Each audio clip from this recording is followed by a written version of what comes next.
Feryat Newman, and then after that, then I'll do some poetry too, and then I'll see if anyone else would like to also. Relax. So we will have Feryat Newman performing, and is everything okay with the camera? Is good? I'll just make sure before we start. It's good? It's good? One sec. I'm gonna fire him now. Okay, and so we're You're gonna very pay for honored. your wine. One more time. So, okay, we're very honored to have Feryat Newman.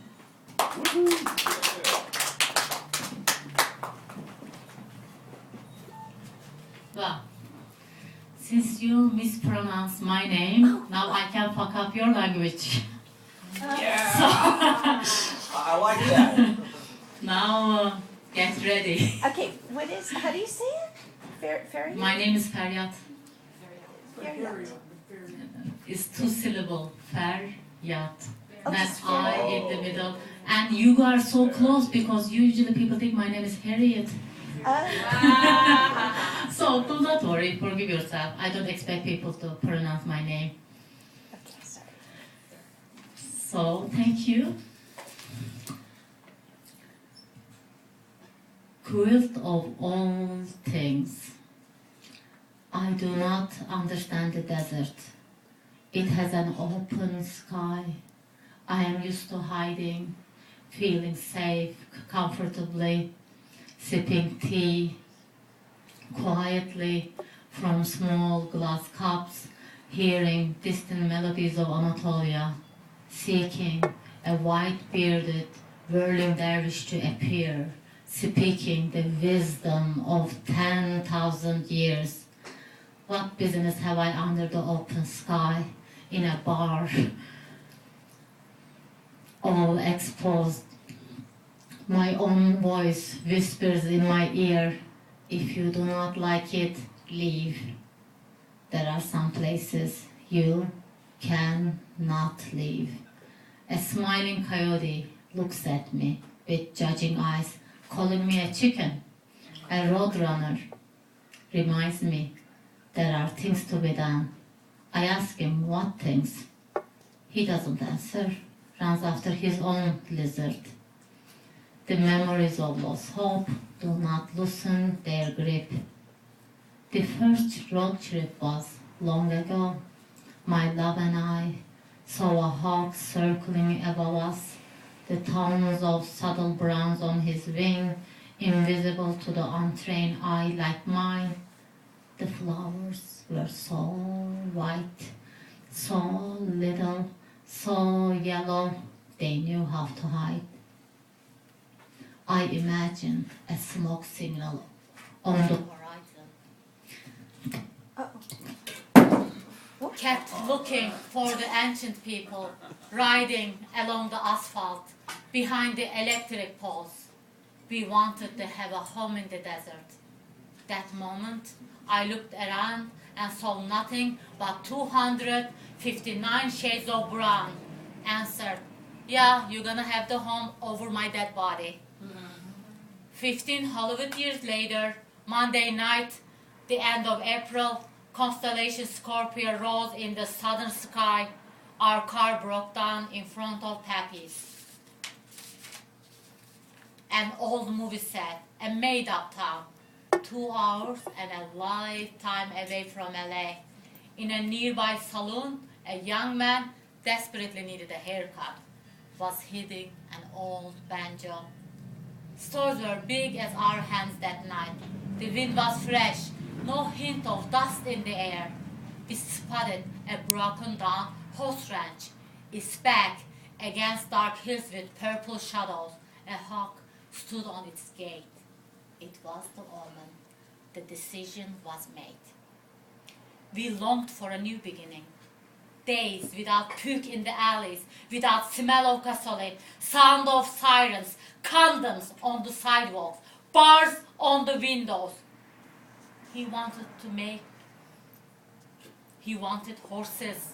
I wanted to make quilt of all things. There was a reason God lived in the desert. I don't remember why. I do remember getting trees to celebrate our home in the middle of a storm.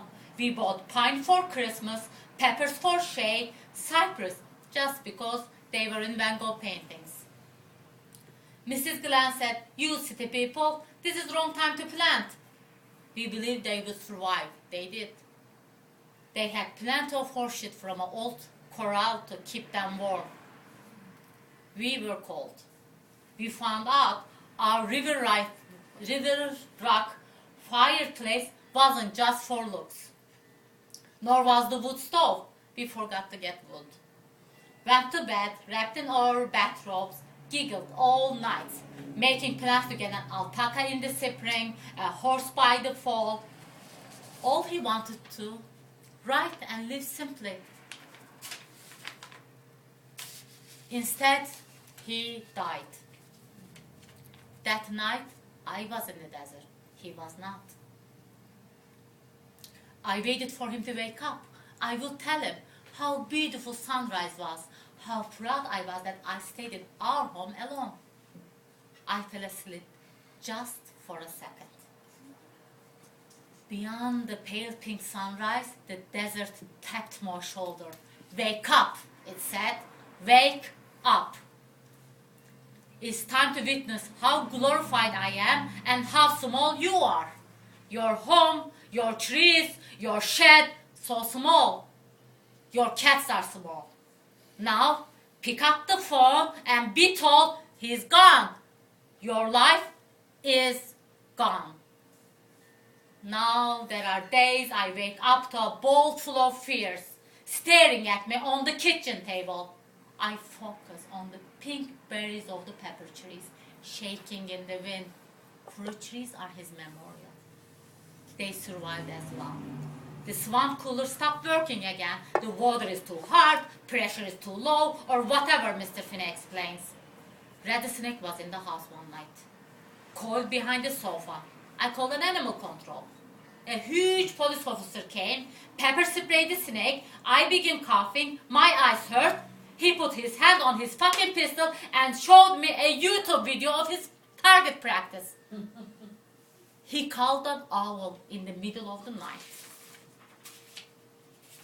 The owl didn't answer. The snake didn't leave. The officer also told me I have the right to shoot people in my own yard. Next day, the snake left through the open door by itself as if it owned the place. I try to be careful here and tell myself I'll get used to dead kangaroo rats in the pool, a scorpion crawling on the white kitchen wall, the bobcat camping behind my shed. Then there are days filled with that sweet smell after the rain. I walk back off the barn to the edge of the hill, a lukewarm mug of coffee in my hand. I sit on a 30-year-old wooden chair, faded by the sun. I stare at the top of the rock where his ashes are. The rock stares back at me. We say nothing. He told me not to look back like Lot's wife, lest I become a pillar of salt as well. My desert changes. Its colors shift. Sometimes a red bird stops by in the mornings. There is another one nesting on the porch. I dug one more hole in the ground yesterday. I missed another planting season. This is the place I get all kind of ideas where everything is possible. Then I find myself watering the sand again. I accept it now. It does not matter how hard I try. August will be rough. I still don't hear the ancient drums. Often I do see a man riding on the border where blue mountain meets a pale sky, a beaded band of spears on his back, a red-tailed hawk with wings of copper and soft autumn hovering over his head.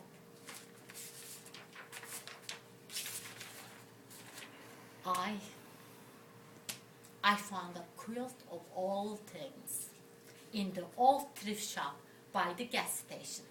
It has many colors, old fabrics, new designs. I imagine many women gathering around, laughing, creating. I pull it over my head to hide in the open. I pull it over my head to dive into the silence of the desert. I pull it over my head so my tears stay under the fucking cover until the color of light is back! Yeah.